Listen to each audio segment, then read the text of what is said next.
हमारे लिए आज की तिलावत मलाकी नबी की किताब उसका 3 बाब उसकी 13वीं से 20वीं आयत।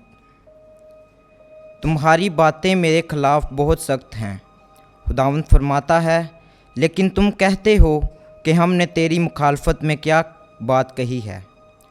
तुमने ये कहा है कि खुदा की इबादत करना बेफ़ायदा है और उसके अहकाम पर अमल करने और रब्बुल अफ़वाज के हजूर मातम करने का क्या फ़ायदा है। अब तो हम मगरूरों को खुशहाल कहते हैं, बदकरदार अफजाइश पाते हैं और हम खुदा को आज़मा कर भी बचे रहते हैं।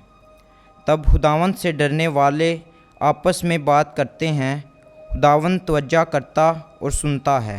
और जो खुदावंद से डरते हैं और उसके नाम को याद करते हैं, उनके लिए उसके हजूर तज़किरा की किताब लिखी हुई मौजूद है।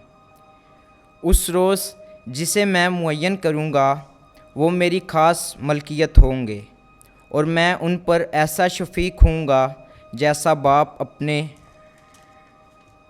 खिदमत गुजार बेटे पर शफ़ीक होता है। तब तुम फिर सादक और शरीर में और खुदा की इबादत करने वाले और ना करने वालों में इम्तियाज़ करोगे, क्योंकि देख वो दिन आता है जो तनूर की मानिद शोलाज़न है।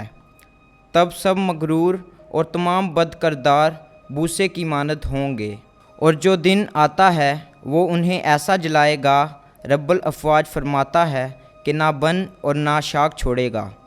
लेकिन तुम्हारे लिए ऐ तुम जो मेरे नाम से डरते हो, आफ़ताब सदाकत तलू होगा और उसके परों तले शिफा होगी, और तुम गाँव खाने के बछड़ों की मानिद कूदो फांदोगे।